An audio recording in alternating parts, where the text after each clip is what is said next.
This channel is not monetized, therefore it does not collect data on its viewers. That being said, this is an adult channel.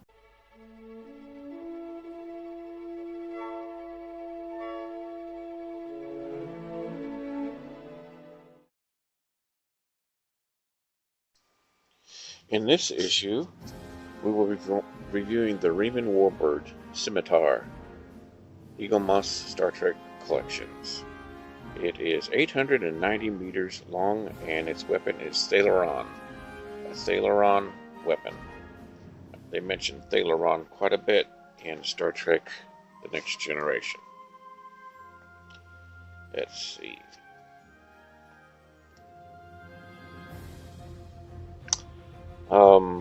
Type is Romulan Warbird, Romulan Empire, launched 24th century, Warp 9 capability. It has 52 disruptor banks and 27 torpedo bays. Sounds like a Predator to me.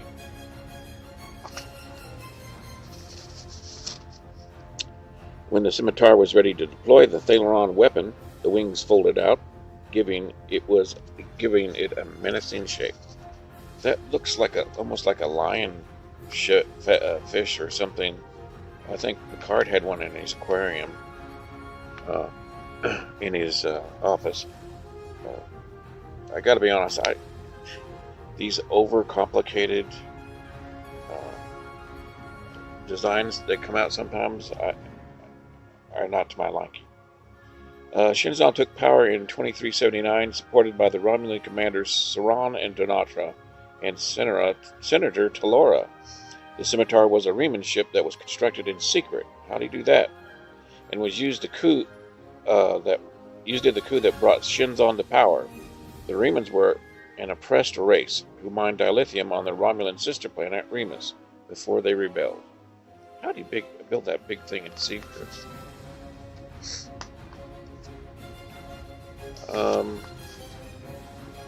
Whoa, look at that page. Let's see here. Shinzon summoned the USS Enterprise to Romulus to conduct peace talks. When Picard arrived, the Scimitar decloaked in a show of strength. The Remans there's a lot of misspellings in here, the interior of their ships in relative darkness. The Scimitar's interior was built on a massive scale. The bridge was on 2 levels, and the corridors were large enough to accommodate a Scorpion fighter. Yeah, Data and Picard flew that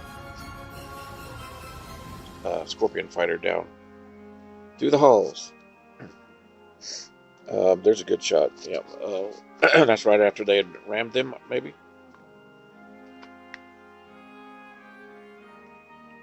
Yeah, right there's where the Enterprise had rammed the other ship. Let's see. The Scimitar was eventually destroyed in the Bassin Rift. It was powerful enough to overcome both the Enterprise and 2 Romulan warbirds, but Picard rammed the Enterprise into her. He caused significant damage. At this point, Data fired into the Thalaron generator, causing a massive explosion that consumed the Reman ship. Yeah, it was overpowered, I would say. OP, as they would say nowadays. The Scimitar was a massive weapon that could fire a Thalaron beam that could wipe out organic life. In order to fire, the wings had to separate into different plates. Energy from the Thalaron generator was then channeled into the wing tips. The tips of the wings were fitted with powerful emitters that were used to focus the Thalaron radiation on its target.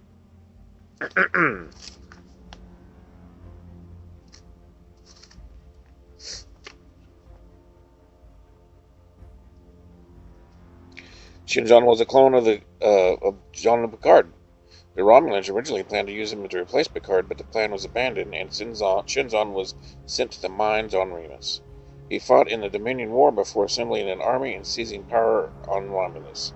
The genetic engineering that created him led to his death when his DNA started to collapse. Excuse me. I guess I need to watch Nemesis again. It was a pretty good movie, but at the first one, Picard drives the dune buggy. It was weird.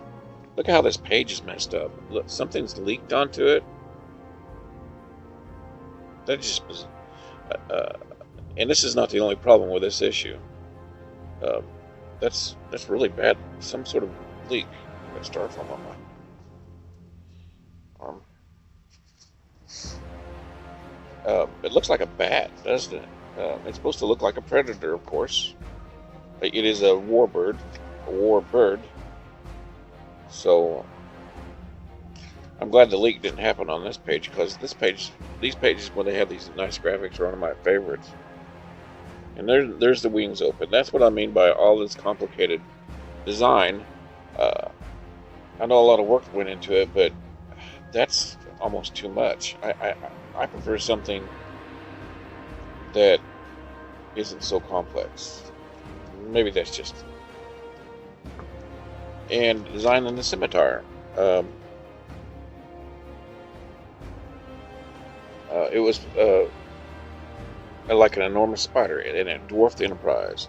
The sketch shows the great John Eves' final concept for the scimitar. The design was also worked on by another concept artist, David Negron, and the man who made the 3D model, Roy McLeish.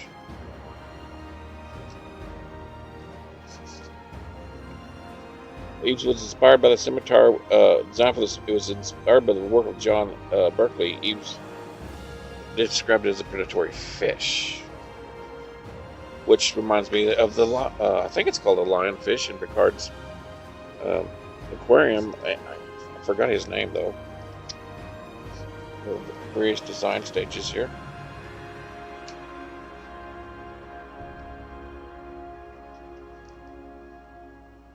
That really looks like a spider right there. I mean, they just went, all out. And then here's the final design. Break the wings into different facets. So this ship has a problem. Take a look at that. It was like that when I opened it up. I don't know if why this happened. Is eaglemoss. Look, it's definitely broken there. That engine pod or whatever it is. And I don't know if it was handled too roughly in shipping, whether the design was bad, whether it got broken at eaglemoss. Who knows? This is not the first piece that got broken. I mean, these pieces are not. I mean, this is the XL version, so it's not, cheap. Usually, for one of these XL versions, you get two of the regular versions for the same price. So, yeah. So let's take a look at it anyway. It's got just like a silver paint. It's almost a dark silver.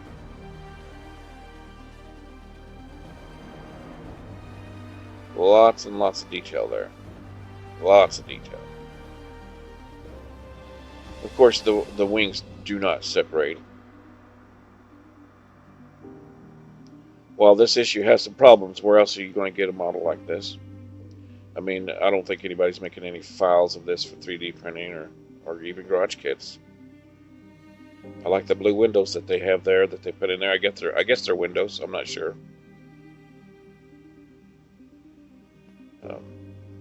It has like a wash over it. And you can see, I guess those are a couple of the 52 disruptors. Crazy. Here's the underneath. I'll get my LED flashlight out. Whoa, check it, look at that. Wow. Is that supposed to do that? That is cool. The LED flashlight that I'm using is making that blue highlight light up almost, or glow like a black light would. Check it out. I didn't see anywhere where it said it would do that. Hope it's not poisonous. I'm sure it's on purpose. You know, it's just a simple $1 US flashlight from, I think, Walmart.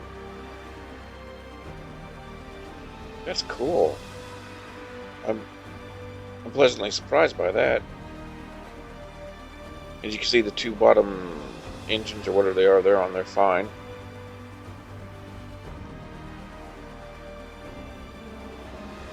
That's pretty cool. I'm pleasantly surprised. That makes up for a little bit of my disappointment with this issue. And of course, there's the top. I mean, it's just got so much going on. It's just the way it was designed, and in the magazine, you know, it had 3 different people handling it. I don't know who made the most changes there. Look how that wing's kind of flimsy, but I guess it you know, it's plastic, so it needs to be. I mean, these are die-cast and plastic models. And there's where the other pod went, or engine pod or whatever. It broke right there. You can see where there's a slot. It slid in there, and it probably had some glue, and it just I don't know what happened. It broke. But you know, they're put together in a factory environment, I'm sure. Looks like it was put together, but somehow when it got put into the box or in transit. Anyway, super glue. What we got here? Is that?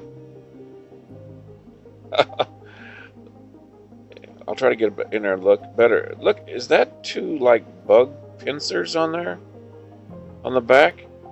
The back of it looks like a bug right there, you know, with a carapace, and yeah, there's 2 pincers back there, like a bug's jaws. That's bizarre. Oh. Well, overall, it's a pretty cool big model. It's overcomplicated as far as the design. I'm really happy with the highlights that show up, but boy, it looks like a bat, doesn't it? I mean, they did a good job to making it look like a predator.